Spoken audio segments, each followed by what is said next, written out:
Abunda. Maraming salamat. Sa lahat ng ating mga kasama sa Facebook at YouTube, maraming salamat sa lahat ng nakikinig po sa DZWB. Welcome to the program. I am excited today because I am doing a conversation with a friend. She is beautiful inside and out. She's brilliant, and she's one of the best people I've known in my life.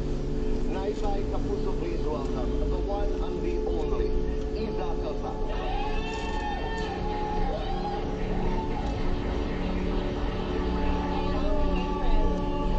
You know that you're one of my favorite people in the world. Oh, thank you. Thank you. If I would organize a dinner for 5, you're one of them. Oh, wow. That's diba? a very intimate setting. What an honor. At saka, may imagine mo kung anong pag-uusapan natin. Imagine the things that we're going to talk about, please.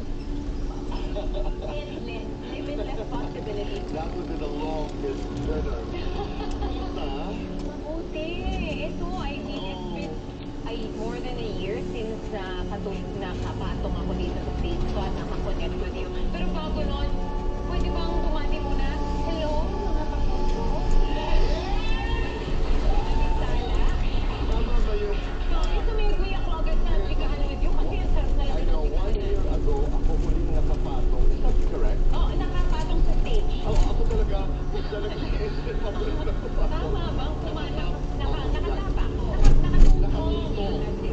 Okay. Tama, thank you. No, I thought that I understand that once in a while.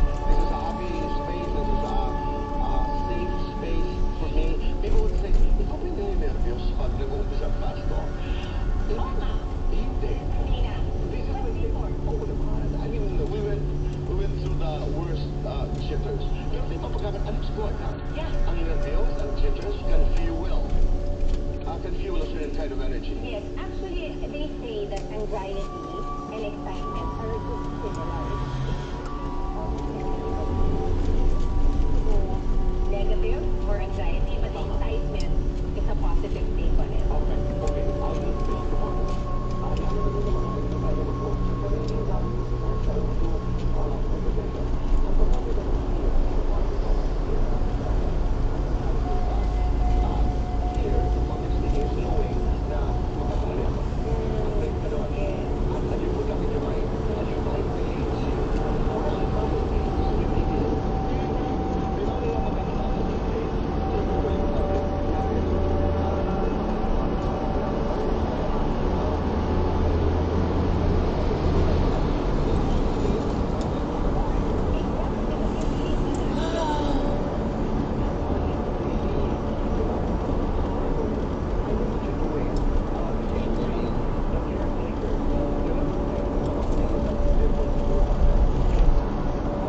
Ito lang ang maganda.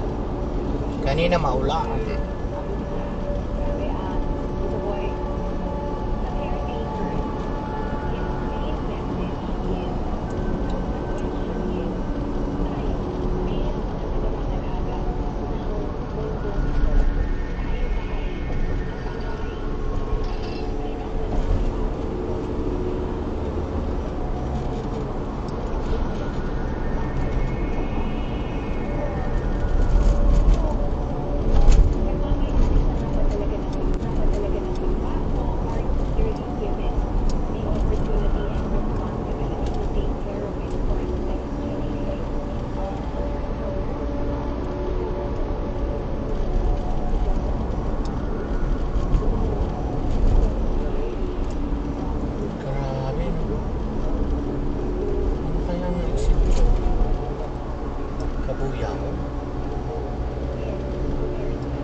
kayo, kanining oras, uminom kayo, matambay kayo, naka-uniform ka,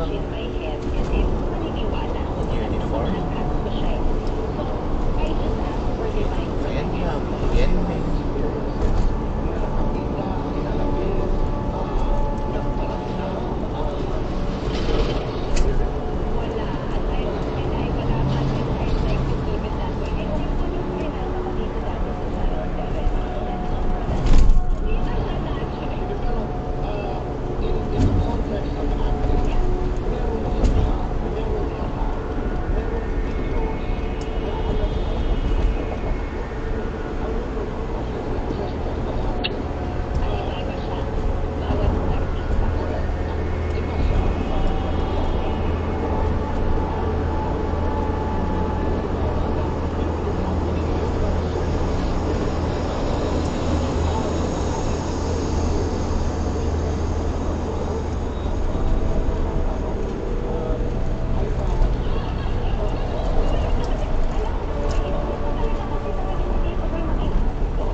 May ano pa siya, oh. Ginagawa pa. Grabe. Yan, oh.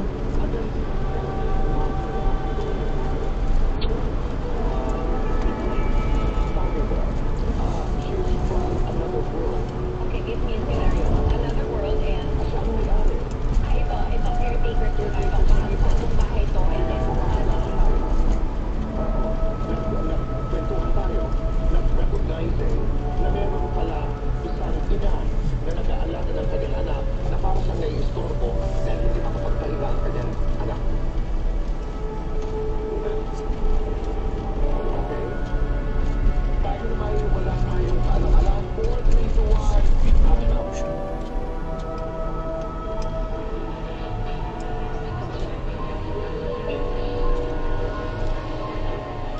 Tito Boy. Nakikita mo ba siya? Wala akong nakikita.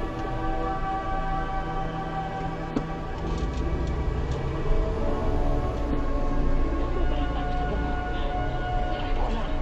Pero wala akong nakikita.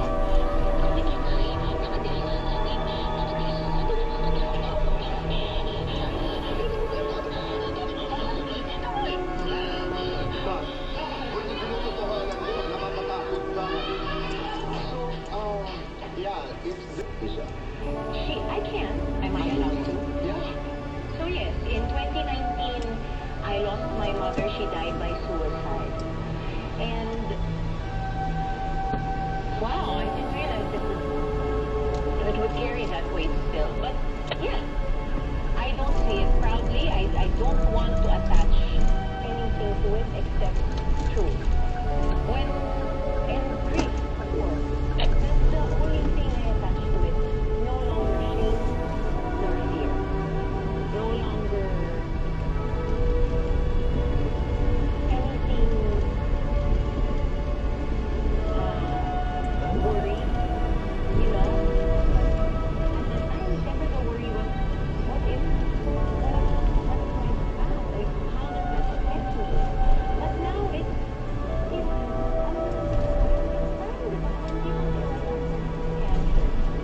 Yes. I mean, people, my mother was sick. She was bipolar. She battled with this since I was a child. Bata lamang po ako, ay nakikita ko na ang laban ng nanay ko. Dilim ilaw, dilim ilaw. Kaya ano ba you didn't understand? I didn't understand the way I understand now. No. But I had to face it day in and day out. At marami siya, it comes with a lot of things. Ang stigma. Naalala ko yung kwentuhan natin. Bata ka pa, nasasabihan ka na baliw ang mama. And that must have been painful.